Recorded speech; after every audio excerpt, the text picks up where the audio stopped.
El invierno en la Edad Media no llega solo. El hambre, la enfermedad y la muerte entran en la casa con ella. El frío no solo penetra las paredes. Se convierte en parte de la vida, llenando cada rincón, cada grieta, cada respiración. La leña es escasa. El techo tiene goteras. El hogar arde lentamente. El agua se congela en el cubo mientras lo sacas del pozo. Y en este mundo donde incluso el fuego hay que ganarlo, no sobrevive el más fuerte, sino el que puede resistir. Los historiadores creen que hasta el 20% de la población de algunos pueblos murió en un solo invierno. No por la espada, sino por el viento, por la nariz que moquea, por no tener con qué tapar a un niño por las noches. Un corte sencillo, una papilla cruda, un suelo frío. Todas estas cosas podrían matar tan rápido como una flecha. Y no había protección, ni medicinas, ni calefacción, ni idea de cómo ayudar. Pero aún así la gente sobrevivió. Construyeron chozas de barro y paja. Durmieron con animales. Se calentaron el uno al otro.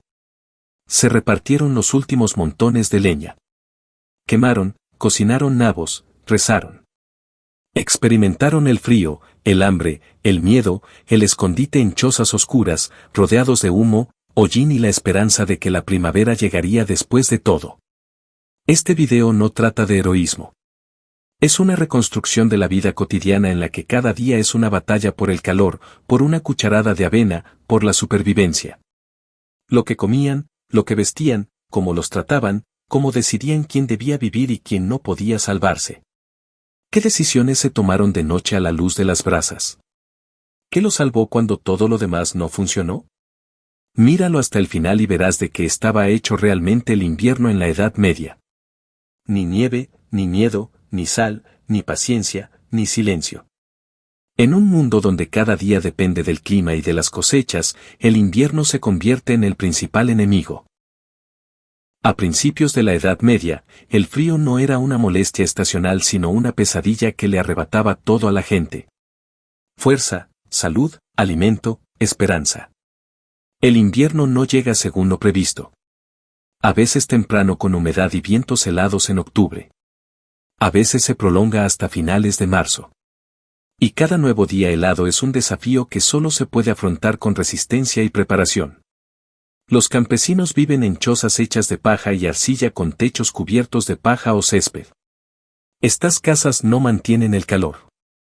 Las ventanas, si las hay, son rendijas cubiertas con cuero o trozos de tela. El suelo es de tierra. Las paredes se congelan. El frío vive en los huecos. La humedad sube desde el suelo. Incluso el hogar no es salvación sino alivio temporal. Allí se reúne toda la familia, incluidos los ancianos, los niños, las mascotas. Duermen juntos cubiertos con pieles de oveja, ropa de fieltro y paja. No es la tecnología la que los mantiene calientes, sino sus cuerpos. Las reservas de leña son limitadas. El bosque pertenece al señor feudal. No puede simplemente ir y talar un árbol. Hay una multa y a veces un castigo corporal. Por eso se alimentan con todo lo que tienen que hacer. Corteza, ramas, raíces, quisac. A veces desmontan vallas y muebles viejos. En los inviernos hambrientos, los campesinos incluso avivan el estiércol y la paja para evitar congelarse por la noche. El frío hace las cosas más difíciles. Los pozos se congelan. El agua se vuelve inaccesible. La puerta de madera se agrieta, se congela y queda sólida. Los cascos del ganado resuenan sobre el hielo de la mañana. Los animales se acurrucan en un rincón del establo para no morir. Pero de todos modos muchos no sobreviven al invierno. El establo es una extensión de la casa y a veces los animales duermen en la misma habitación que la familia. Su aliento también es una fuente de calor. El ganado salva vidas hasta que muere. La comida vale su peso en oro. Todo lo almacenado desde el otoño está prácticamente consumido en enero. Las enfermedades en invierno se propagan más rápido que un incendio en un bosque seco. Un resfriado se convierte en neumonía. El envenenamiento por agua se convierte en disentería. No hay médicos, no hay medicinas, no hay antisépticos. La gente se cura con tinturas de hierbas, bebe brebajes calientes, aplica cenizas y reza. No ayuda a un pueblo medieval en invierno es un lugar donde la muerte no es impactante, es lo esperado. Ella se sienta detrás del hogar en la oscuridad. Cada noche es una incógnita. ¿Todos se despertarán por la mañana? ¿Habrá suficiente comida? ¿Quedará algo para quemar? La religión ayuda a explicar lo que está sucediendo. La escarcha es un castigo por el pecado. El hambre es una prueba de fe. La enfermedad es una señal. La fe da sentido al sufrimiento pero no lo alivia. La gente resiste porque ha aprendido a resistir desde la infancia. No son los más fuertes los que sobreviven, es el que sabe esperar. La casa campesina medieval no fue construida para la comodidad. Se construyó con lo que había a mano, siempre y cuando no se derrumbara con la primera nevada. La verdadera defensa contra el frío en el pueblo de los siglos extra no es la arquitectura sino el hábito de la paciencia. El refugio no es calor, sino simplemente una barrera entre el hombre y el viento. Las chozas estaban construidas de madera, arcilla y paja. La base era un marco de madera recubierto de arcilla y paja. Las paredes se agrietaron por las heladas, se cubrieron de moho y absorbieron humedad. Los techos eran de paja o de paja y no estaban aislados de la nieve ni de la lluvia. En algunas regiones se utilizaba o incluso estiércol apisonado sobre arcilla para conseguir un aislamiento adicional. Los huecos en las paredes eran la norma. Estaban tapados con musgo, hollín y trapos. En zonas con humedad perpetua, mezclaron musgo con arcilla, pero esto solo tuvo un efecto parcial. La casa permanecía fría y con corrientes de aire, especialmente por la noche. Los hallazgos arqueológicos en Gran Bretaña y el norte de Francia muestran que incluso a principios del siglo XIV las casas de los campesinos rara vez estaban aisladas. No había ventanas o estas fueron sustituidas por pequeñas aberturas. El vidrio era un artículo de lujo disponible solo en monasterios y castillos. En las casas de la gente común, las aberturas de las ventanas se cubrían con telas engrasadas, vejigas de toro o contraventanas de madera. La luz era escasa. Cuando llegaba el invierno, la cabaña se convertía en una cueva semioscura cuya luz provenía únicamente del hogar. El suelo era de tierra. Se congeló, absorbió humedad y se convirtió en un pantano después de las lluvias y el hielo de enero. Algunas personas cubrían el suelo con paja, hojas secas o trapos. Pero todo esto se descompuso rápidamente. Solo unas pocas casas, sobre todo en los pueblos más ricos, tenían suelo de madera y solo en la habitación superior, donde dormían los miembros mayores de la familia. El hogar era la pieza central de la vivienda. No solo una fuente de calor, sino también un medio para cocinar y calentar toda la cabaña. Sin embargo, al no haber chimenea, que prácticamente no se encontraba por ningún lado, el humo subía hasta el techo, humeando las paredes y empapándolo todo. Los detalles de dichos edificios están registrados en las crónicas de las abadías y en las actas de las inspecciones eclesiásticas de los pueblos. El ganado se mantenía dentro de la casa. Esto no se hizo por pereza, sino porque los cuerpos de los animales desprendían calor. Las cabras, las ovejas y los cerdos se guardaban en un rincón o en un cobertizo separado por un tabique. Por la noche, el calor de su respiración les ayudaba a sobrevivir en heladas especialmente severas. Sin estufas, sin ventanas, sin puertas aislantes, sin áticos. Todo es tosco, primitivo, funcional. La casa de un campesino no es un lugar de descanso. Es un escudo contra el viento, nada más. Si hay una gran tormenta, el techo puede volar. Si hay una inundación, todo se moja. Con el calor hace un calor sofocante. Cuando hace frío hace tanto frío como fuera. Y, sin embargo, estas viviendas han estado habitadas durante décadas. Nacieron en ellos. Murieron en ellos. Fueron reparados, reforzados, fortificados. Y cada invierno comenzaban con el pensamiento de si esta vez habría suficientes paredes, musgo y paja para no morir de frío. Mira el video hasta el final y aprenderás cómo se construyeron casas que apenas mantenían el calor pero aún así salvaban vidas y por qué Europa vivió en ellas siglo tras siglo. En el centro de la choza, entre el hollín, los gritos de los bebés y el hedor del ganado, el hogar es lo único vivo. No enciende. Pulsa. No calienta la habitación. Calienta únicamente el espacio que lo rodea. Y todo lo que no esté dentro de su calor ya está a merced del invierno. En las chozas de los campesinos del siglo XIX no había estufa según nuestro entender. No existían chimeneas ni chimeneas. El fuego se mantuvo encendido todo el día. Las llamas se mantuvieron encendidas día y noche. Lo cubrían con ceniza para mantenerlo caliente hasta la mañana. Si las brasas se apagaban, era necesario iniciar un nuevo fuego manualmente con ayuda de un ladrillo refractario y pedernal, trucha seca, lino o corteza de abedul. Esto era difícil y peligroso, especialmente en condiciones de alta humedad. En algunas regiones, como Escandinavia, los vecinos compartían el fuego. Si se apagaba en una casa, iban a otra a buscar un chip quemado. El fuego era el centro de la vida. La gente dormía, comía, rezaba, daba a luz y moría a su alrededor. No daba tanta calidez como sensación de vida. Dentro de la vivienda estaba oscuro, incluso durante el día. La ventana era una pequeña rendija tapada con sangre de buey o un trapo. Como casi no había luz, la llama del hogar cumplía al mismo tiempo el papel de lámpara y de faro. Alrededor de ella se reunió toda la familia. Niños acurrucados cerca de sus madres. Los ancianos metían las piernas para entrar en calor. A veces calentaban piedras en el hogar para ponerlas en la cama o debajo de la ropa. Lo ideal era que se quemara leña, pero en la mayoría de los casos el bosque era propiedad privada del señor feudal y la recolección de leña estaba estrictamente regulada. Entonces los campesinos inventaron alternativas. Cortó de los pantanos secos y quemados. Ardía lentamente pero desprendía calor y un humo preciso. Keak, pan plano comprimido elaborado a partir de estiércol mezclado con paja. Fueron moldeados a mano, secados al sol y apilados en la entrada. La paja era la opción más pobre. Ardía rápidamente, sin dejar calor, pero podía salvar de la congelación en días particularmente fríos. En condiciones especialmente duras, todo lo que ardía, se quemaba. Trapos, herramientas viejas, partes de muebles, incluso cuero. El fuego ayudó a cocinar los alimentos, pero ahorramos leña y comida.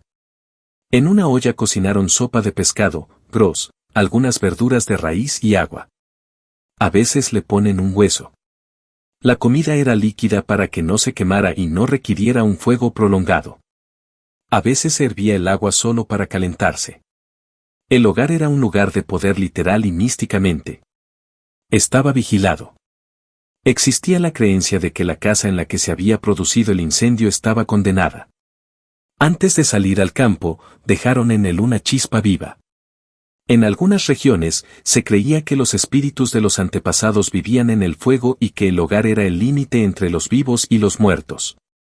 En una noche de frío y silencio, la luz del hogar era la única que respondía. Si desaparecía, llegaba la muerte. No inmediatamente, pero sí inevitablemente. En condiciones donde las paredes no ofrecen protección, las ventanas son solo agujeros en el frío y la leña se acaba mucho antes de la primavera, los animales se convierten en la última defensa contra la muerte. Su calidez no es una metáfora. Es un verdadero calentador. Vida biológica, no siempre limpia, pero confiable. El pueblo medieval no conocía la división entre limpio y sucio en el sentido que hoy la entendemos. La vivienda no era una casa en el sentido habitual, sino un refugio en el que un hombre compartía espacio no solo con su familia, sino también con su ganado. Fue una convivencia forzada, pero sin ella, el invierno podría ser el último. En toda Europa, especialmente en el norte y centro del continente, existían las llamadas casas largas, donde vivían bajo el mismo techo tanto campesinos como animales. Este edificio constaba de 2 o 3 zonas. Una parte habitable donde se encontraba el hogar y dormía la gente, una habitación para el ganado, a menudo por debajo del nivel del suelo, y a veces un compartimento doméstico donde se almacenaban herramientas, grano y sal. Las divisiones eran formales, un tabique hecho de tablones, haces de vides o mimbre, a veces solo un umbral. Apenas había espacio suficiente, especialmente en invierno. Por lo tanto, los animales entraban directamente a la sala principal y se consideraba natural. ¿Qué animales se guardaban en el interior? Las ovejas y las cabras se encuentran entre los habitantes más valiosos. La mayor parte del tiempo se quedaban en casa. No solo emitían calor, sino que eran relativamente pequeños y fáciles de manejar. Los pollos y los patos vivían bajo bancos y rincones, en perchas cercanas al hogar. Los huevos eran raros en invierno, pero su sola presencia proporcionaba calor y esperanza alimentaria. Los lechones y los cerdos jóvenes eran especialmente frágiles al frío. Estaban resguardados dentro, en un rincón bajo la paja, a veces bajo mantas al lado de los niños. Las vacas viejas, los caballos y los burros se colocaban en el vestíbulo, donde mantenían la temperatura general del establo. Los hallazgos arqueológicos, sobre todo en York, Inglaterra, Trondheim, Ean y Noruega, así como en Baviera y Tringia, confirman la práctica masiva de dicha cohabitación. Los restos de huesos de animales se encuentran en capas de desechos culturales directamente debajo de los pisos de áreas residenciales. ¿Cómo se utilizó el calor? Los animales generan mucho calor. Una oveja puede generar hasta 500 vatios, una cabra un poco menos. En una cabaña mal aislada, incluso 2 o 3 animales podrían elevar la temperatura del aire varios grados. No salvó completamente, pero redujo el riesgo de congelación, permitió dormir y recuperar fuerzas. El ganado fue cubierto no por conveniencia sino para su conservación. La pérdida de una cabra o de una oveja en invierno significaba la pérdida de leche en primavera, de lana para la ropa y de estiércol para el fertilizante. La gente compartió con ellos no solo calor, sino también comida, agua y espacio.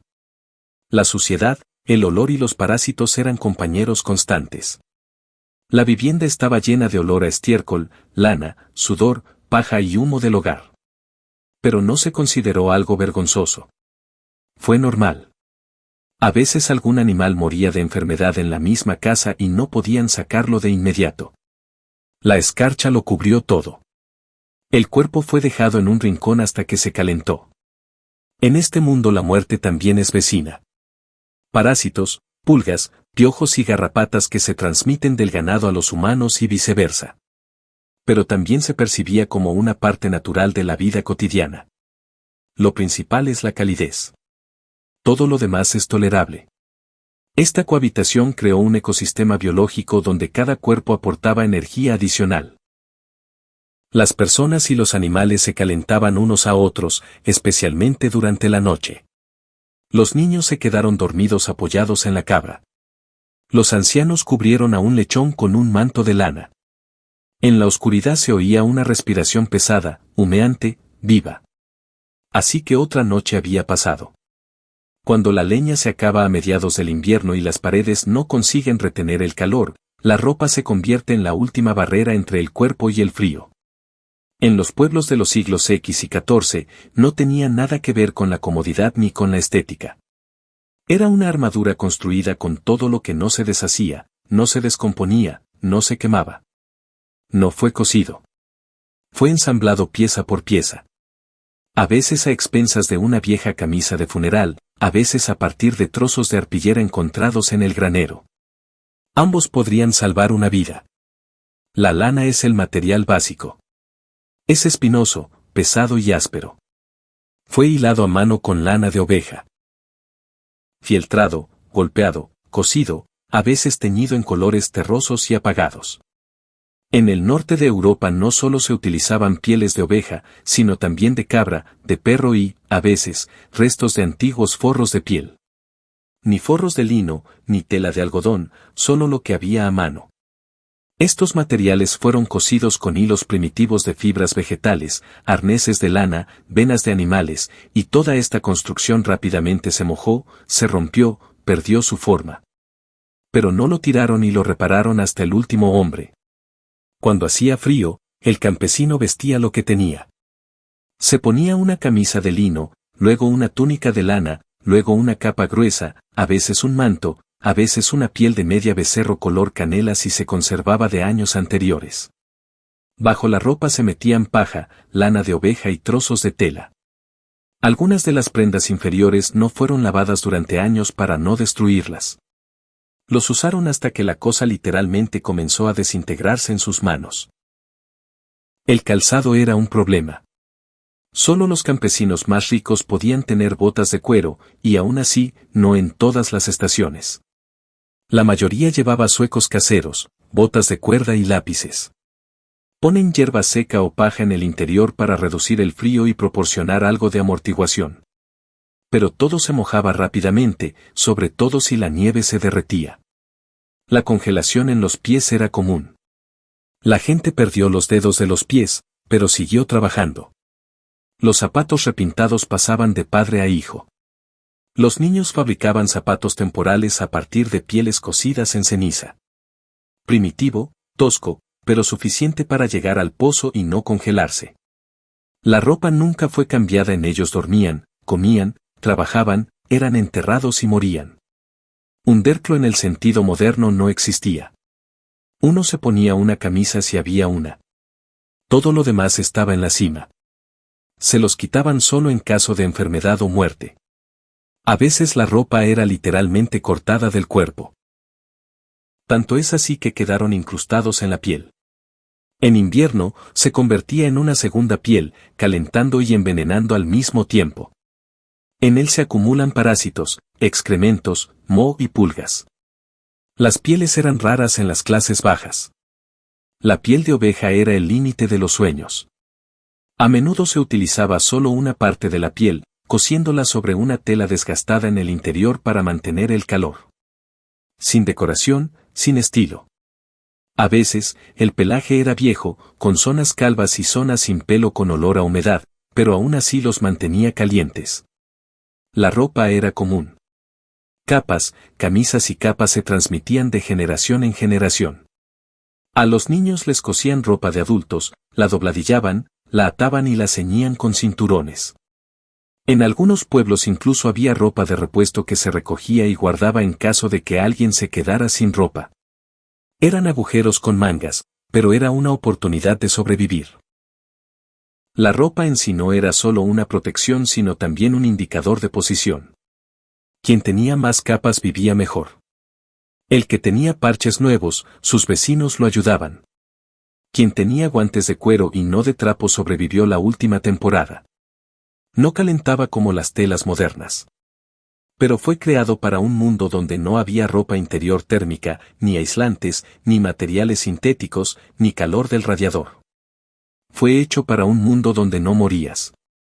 En la Edad Media, la comida en invierno no era un consuelo, ni un ritual, ni un gusto. Es una necesidad básica. Sin comida caliente, el cuerpo se congela, se debilita, se rinde. Y cuando el cuerpo se rinde, ninguna fe, ningún pelaje, ningún muro puede salvarlo. La comida se convierte en combustible. Y cuanto más grasa contenga, cuanto más densa sea la misma en el estómago, mayores serán las posibilidades de vivir hasta la primavera.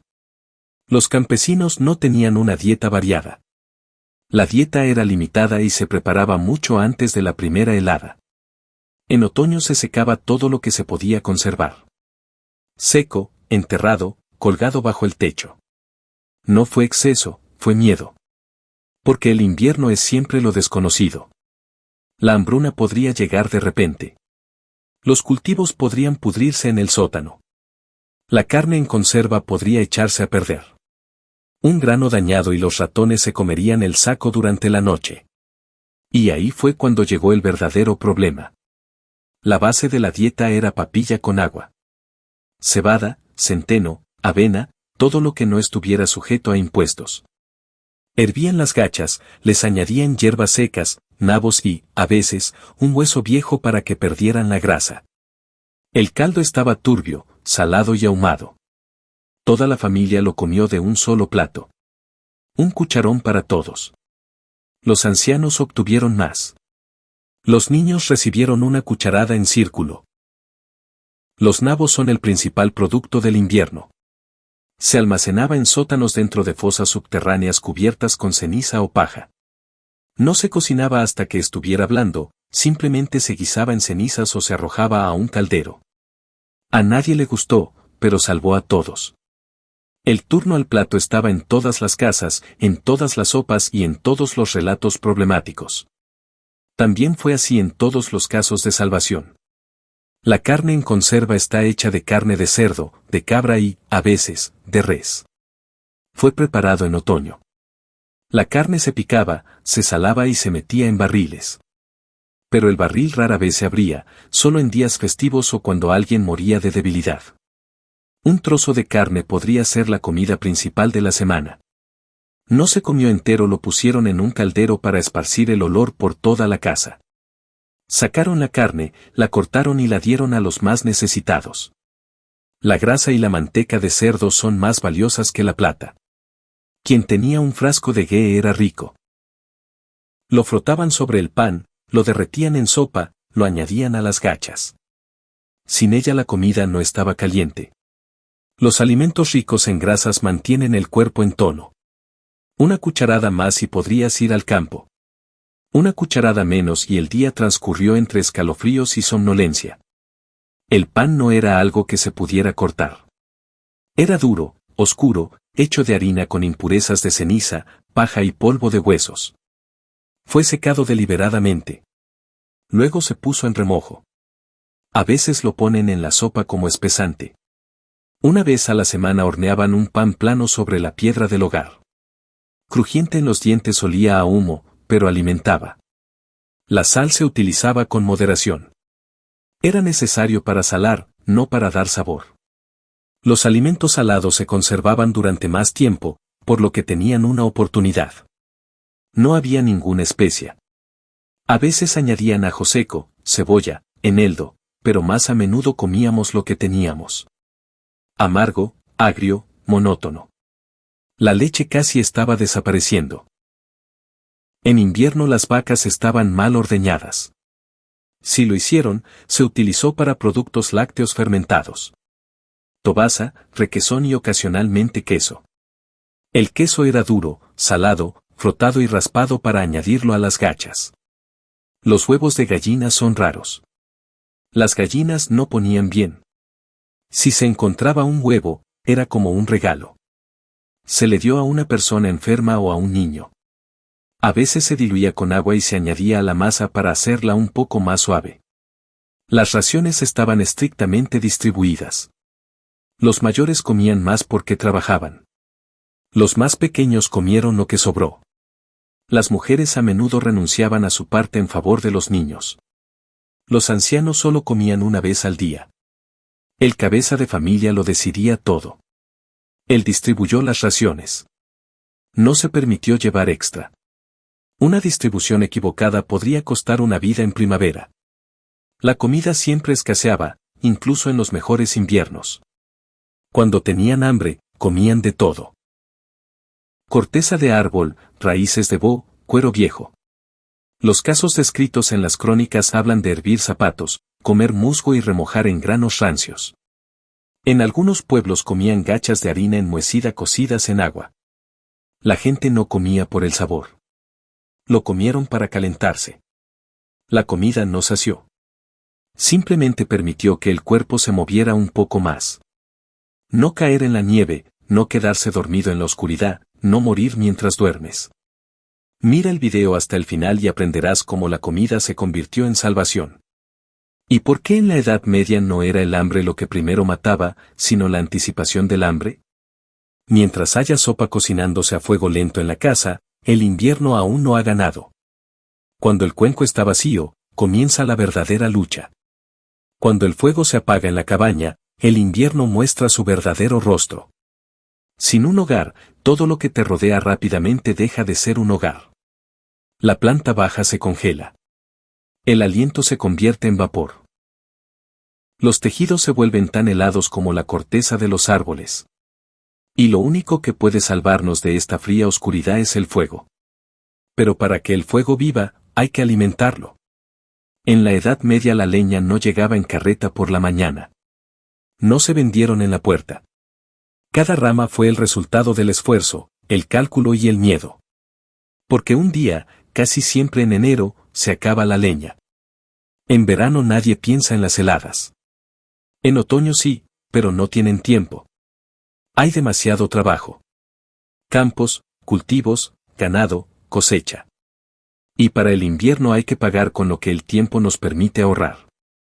Incluso en un buen verano, incluso con una cosecha razonable, el calor desaparece más rápido de lo que parece. En noviembre empiezan las noches frías y en Navidad tenemos que quemar lo que habíamos pensado guardar para febrero. Y el bosque no es para todos. No es libertad. No es el bien común. Casi todo el bosque pertenece al señor feudal. Está sujeto a la ley del tamaño del bosque, introducida en Inglaterra a finales del siglo XII y que regula el acceso a las tierras forestales.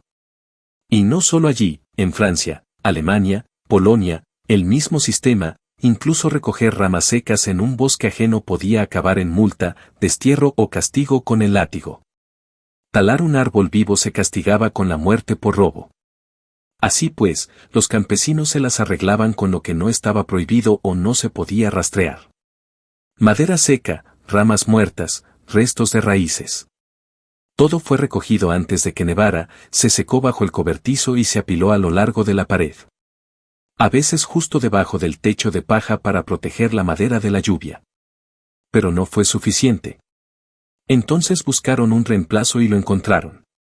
La primera salvación fue el quisac, estiércol seco. Lo mezclaban con paja, lo moldeaban en tortas planas, lo secaban al sol y lo apilaban. Ardía lentamente con humo y olor, pero emitía un calor estable. Era especialmente valorada en regiones con zona forestal pobre, en las llanuras, en los escalones, en las tierras bajas donde no crecían árboles. En Irlanda, Escandinavia y Europa del Este, el uso del quisac continuó hasta el siglo XIX. La segunda opción era la paja, los restos del tejado, de la cosecha, de la ropa de cama. Lo quemaron en el hogar y lo arrojaron a montones. Ardía rápidamente, emitía una llamarada intensa, pero producía poco calor.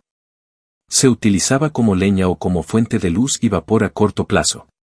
A veces, la paja se retorcía en manojos y se apretaba para que ardiera durante más tiempo.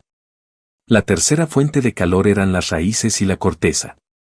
Las raíces se extraían del suelo en los meses de otoño, generalmente de arbustos, sauces y árboles jóvenes. Los secaron, los apuñalaron, los quemaron. La corteza se cortaba de árboles caídos o de madera muerta. Lo pusieron en el hogar para añadir humo y un poco de calor. A veces incluso se utilizaban hierbas secas, musgo y troncos podridos. Cuando se quedaron sin leña, lo quemaron todo. Puertas rotas, carros desmontados, partes de un carro viejo. Algunas crónicas de los 3 nuevos siglos mencionan cómo los campesinos queman muebles, iconos, incluso cruces para evitar que sus hijos mueran. A veces incluso queman ropa, vieja, mojada, pero que de alguna manera arde. La leña se almacenaba debajo de un cobertizo o en el ático, si lo había. Fueron contados por ese día. 3 pilas, una por la mañana. Almuerzo la segunda tarde y noche la última. Si afuera hacía menos 10 grados y solo quedaba un paquete, lo guardaban hasta medianoche. Cuando se acabaron los suministros, hubo un silencio especial en la cabaña. No hablar para no desperdiciar fuerzas. No se movieron para no perder calor. Nos sentamos más juntos. A veces dormían apoyados contra la pared donde debajo de la casa había gallinas u ovejas. A veces simplemente esperaban en silencio el amanecer. El calor en esos meses no es sinónimo de comodidad. No significa acogedor. No abraza. Está unos cuantos grados por encima del punto de congelación. En el aliento de una cabra, en la carne de una oveja, en un fuego que arde durante media hora más, y lo demás es como viene. En un pueblo medieval, la enfermedad nunca llegaba sola, especialmente en invierno. Vino con frío, hambre y cansancio. Con la ropa empapada, con gachas crudas, con un niño que tosió bajo una manta de paja toda la noche. La enfermedad en invierno no es la excepción, sino un trasfondo. Todos nos enfermamos en distintos grados. Uno con mocos y otro con escalofríos. El tercero ya no puede levantarse y nadie se sorprende. Los resfriados son parte de la vida.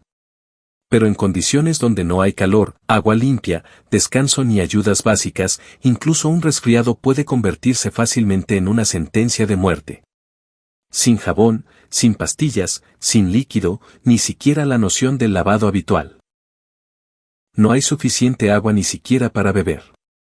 Lavar es un lujo. Bañarse es un ritual sospechoso. El cuerpo se limpia en verano, en el río, a veces en los baños públicos sí los hay. Pero en invierno nadie se lava, solo si muere. A veces ni siquiera se lavan después de morir. La ropa está mojada, sucia y a menudo con piojos. No se los quitan. No están lavados. Duermen en ellos, trabajan en ellos, dan a luz en ellos, mueren en ellos. En tales condiciones un resfriado es inevitable. Basta una camisa mojada, un día en el campo con viento, y empieza la tos, luego el silbido, luego la fiebre, y luego la fiebre y el delirio. Sin calor. El fuego en el hogar arde con una llama débil. Nos estamos quedando sin madera. La casa está húmeda. El humo oprime el pecho. La gente se va a la cama con la ropa puesta, acurrucados unos contra otros y con los animales. El aire es pesado, empapado de sudor. Hollín, olor a estiércol y paja. En tales condiciones no solo se enferma una persona, sino toda la casa. Un adulto puede aguantar un día, 2 días, una semana. Pero un niño se debilita rápidamente. Comienza con congestión nasal, luego tos y luego sibilancia. Le dan una decocción de ajenjo, madre y madrastra, salvias secas y queda. Lo cuecen al vapor sobre un caldero con algunas hierbas añadidas. Ponen una olla con agua caliente al lado de la cama, pero todo es solo un intento. Ojalá una casa de baños hubiera podido salvar el día, pero no está disponible en todas partes. Y calentarlo significa pasar el día entero casi todo el tiempo con la leña. Por lo general, los baños públicos no tienen calefacción. Incluso cuando alguien se está muriendo, incluso cuando todos están congelados, si la enfermedad empeora, se llama a un brujo. Trae hierbas, un encantamiento, un paño caliente. A veces hace una compresa. A veces se administra una decocción laxante para evaporar la enfermedad. En casos especialmente severos, sugiere colocar un frasco de brasas al lado del cuerpo o cubrirle la cabeza con piel de pollo o simplemente rezar. La oración es el principal remedio. Acompaña cualquier fiebre, cualquier herida. Colocan una vela delante del icono, recitan el Padre Nuestro, piden a Santa Bárbara protección contra el dolor, a San Benito fuerza para sobrevivir la noche. Y si una persona sobrevive, da gracias. Si no, significa que el pecado fue grave. Las enfermedades se propagan rápida y fácilmente. Sin vacunas, sin aislamiento, sin comprensión de cómo detener la infección. Un estornudo y un día después, toda la cabaña está enferma.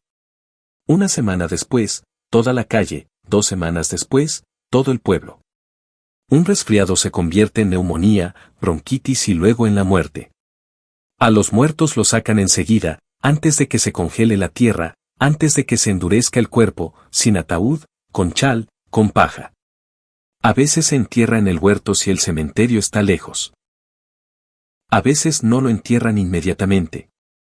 Escarcha, viento, ventisca. El cuerpo yace contra la pared cubierta con arpillera. No por crueldad, sino por imposibilidad. Los historiadores escriben que los pueblos medievales perdían hasta el 10% de su población a causa de las enfermedades en invierno. No se consideró una epidemia.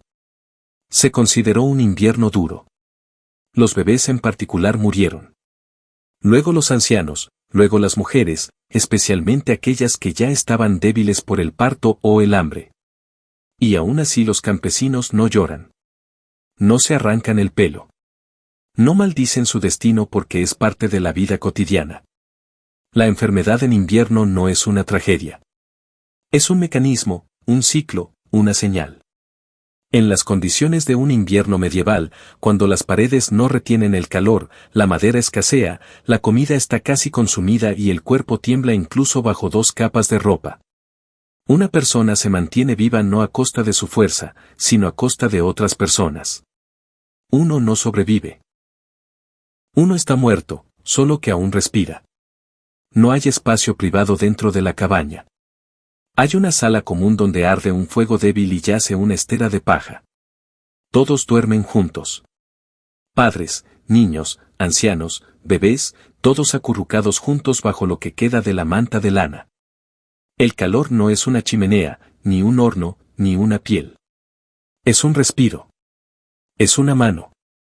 Es una espalda cálida. Incluso un perro es parte del sistema de calefacción. Es en invierno cuando todo el significado de comunidad se reduce. Mientras haya alguien cerca, podrás vivir. Alguien que traiga leña. Alguien con quien compartir una comida. Alguien te pondrá una camisa debajo de la cabeza porque no hay almohadas. Alguien cederá su asiento más cerca del hogar. No es caridad. Es instinto. Cocinando juntos hay comida para todos en un solo plato. A uno de ellos le queda un hueso. Se lo dan a una vecina que tiene 3 hijos. Otro tiene un bote de sémola. Preparan una olla de sémola para todos. Si es necesario, ponen nabos.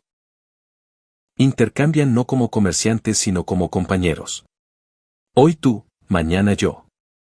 La leña es una causa común. Los que tienen un poco, lo dan a aquellos cuyo corazón se ha extinguido hace tiempo. Tomar un carbón no es robar sino pedir.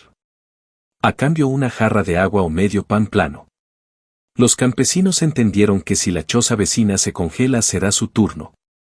Por eso se pasan el fuego con cuidado, como se pasan la vida de mano en mano. Las fuentes históricas, y sobre todo las crónicas monásticas y los registros judiciales, confirman la ayuda mutua activa en los pueblos. Durante los inviernos de hambre, se elaboraban listas de las personas más necesitadas y a estas familias se les ayudaba a veces con fondos comunes, a veces con suministros de la iglesia, a veces con suministros personales. Pero en los años especialmente difíciles, cayó la oscuridad. La comunidad comenzó a elegir. No hay listas oficiales, no hay votación, pero ellos eligieron. Aquellos que dieron más esperanza se salvaron. Hombres que pudieran cortar leña y arreglar el techo. Las mujeres que amamantaron, cuidan a los enfermos. Niños, especialmente varones. Eran instintos de supervivencia llevados al extremo. Los ancianos quedaron relegados a un segundo plano. Las cartas de los cronistas del siglo 33 mencionan casos en que a un abuelo le dieron una jarra de agua y un trozo de pan en las manos y le dijeron adiós. Iba al granero o al bosque, se acostaba en una piel de oveja y allí solo se congelaba tranquilamente, a veces sin esperar una petición, a veces por su propia voluntad, porque sabía que sería mejor para todos. Las personas enfermas son una tragedia en sí mismas. Si la enfermedad es contagiosa y no hay cura, la puerta podría permanecer cerrada. No porque los odien, es porque tienen miedo. Hubo casos en que las familias se encerraron en casa y no salieron durante semanas para evitar el contagio. A veces los sacerdotes venían a dar la absolución a través de la grieta. A veces no venía nadie. Pero había otras historias. Cuando todo el pueblo se derritió, solo quedaban baños para curar a un niño. Cuando el último saco de avena fue entregado a una viuda. Cuando un hombre compartió media bota porque los hijos de sus vecinos estaban descalzos. La supervivencia colectiva no era una imagen hermosa. Era una forma práctica de afrontar la muerte. Estar juntos significaba compartir no solo el calor del hogar, sino también el miedo y la esperanza.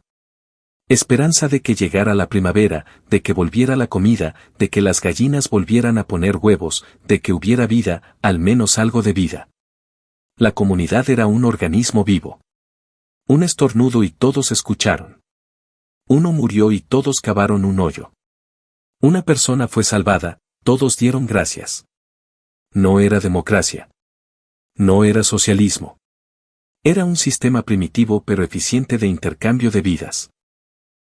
En una choza fría, oscura y estrecha, donde solo hay un cuenco de avena para cada uno, donde la leña se cuenta por astillas y los animales yacen más cerca del hogar que los niños. La psique se convierte en una herramienta de supervivencia tanto como el cuchillo, el fuego o la lana. Aquí no sobreviven los más fuertes. Los que sobreviven son los que saben esperar. silencio, paciencia. El campesino medieval no se queja, no porque no sufra, sino porque el sufrimiento es la norma. No se habla de ello. No se discute, se vive cada día en cada detalle. En un corte que duele durante una semana, en un trozo de pan que se reparte entre 5 personas, en el hecho de que un niño se ha quedado mudo por la noche y no volverá a despertar nunca más. Desde la más temprana infancia, los niños vieron a los adultos experimentar el hambre sin gritos, el dolor sin gemidos, la muerte sin histeria. Hubo lágrimas, pero en silencio, llorando por dentro. Porque si muestras debilidad, todo el círculo se rompe.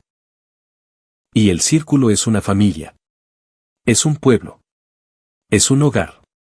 Los historiadores señalan que en los documentos de la aldea casi no hay descripciones de reacciones emocionales al sufrimiento. No hay cartas de dolor, ni quejas, ni lamentaciones. Hay hechos secos. El hijo menor murió. La esposa cayó enferma. El ganado desapareció. La vida es como un boletín. No sentir sino registrar. La fe era un sustituto del psicólogo. La iglesia lo explicó todo. El sufrimiento era el camino. Las dificultades fueron una prueba. Una vida de dificultades es purificación. Los pobres están más cerca de Dios. Morir es salvación. El sacerdote no dio consuelos. Nos recordó que perseverar es ser salvo. Dentro de la cabaña colgaba un icono. A su lado, una cruz. Antes de ir a dormir, una oración. Incluso si nadie sabía las palabras. Incluso si nadie sabía las palabras. Incluso aunque estuvieran en silencio en la oscuridad. Pero en ese silencio, hubo aceptación. Hoy me duele. Así que mañana será más fácil. O en la otra vida se han conservado los sermones del siglo XIV. Que decía directamente, si gimes, multiplicas el tormento. Si soportas, acercas el paraíso. Esto no es poesía. Es un modelo funcional de supervivencia. La fe es como una muleta, como un apoyo, como un ancla. Sin ella, el invierno no solo se volvería frío sino también carente de sentido. Pero no fue solo la religión la que dio fuerza. La motivación principal fue la primavera. No como una metáfora, sino como un hecho. En 3 meses, el suelo se descongelaría. 4 meses después, ya podrás coser. 5 meses después, las gallinas regresan. Las bayas vuelven. El agua fluye. Y todo el mundo lo sabía. Antes de que se descongele el suelo, existe una posibilidad. Incluso en el enero más sombrío, los campesinos siguen viviendo. No porque fuese bueno, sino porque sería mejor después. Lo haría. Lo vieron una y otra vez. Primero oscuridad, luego luz. Primero el hambre, luego el centeno. Eso no es optimismo. Es memoria. Ciclicidad. Esperanza biológica. La esperanza en la Edad Media no grita. Ella se sienta en un rincón, mirando fijamente el fuego, y espera, apretando los dientes, cubriendo su herida con un trapo y sosteniendo a su hijo contra su pecho. El que sobrevive es el que permanece en el círculo. ¿Quién hace cada mañana lo mismo que el día anterior? ¿Quién no se rinde? No porque no puedan sino porque no saben. Los psicólogos hoy lo llamarían resiliencia. Resiliencia. Adaptación a la vida. En aquel entonces se llamaba de otra manera. Todo el mundo vive así. Y, en efecto, rara vez lo hicieron hasta la vejez. Más a menudo 40. Pero vivieron y transmitieron a sus hijos lo principal. No ser el primero, no ser el mejor, ser paciente. El invierno en la Edad Media no lo dejaron los calendarios, sino las huellas. Graneros vacíos, tumbas frescas, ojos cansados. La primavera no trajo ningún alivio, solo un respiro porque el invierno llegaba nuevamente cada año. No fueron los más fuertes los que sobrevivieron, sino los que lograron permanecer en silencio y soportar la espera. Los que se calentaron con sus cuerpos compartieron el último trozo, no preguntaron por qué, sino que simplemente siguieron viviendo. Un día, luego otro. La fe explicó el dolor. La comunidad compartió leña y avena, y la esperanza se escondió en la acción. En el fuego que se encendió, en el cuenco que se sirvió, en el aliento que no cesó durante la noche. Mientras el hogar ardía, había vida. Mientras esperábamos la primavera, había un significado. Esa era la fuerza. No para vencer al invierno, sino para quedarse. ¿Podrías?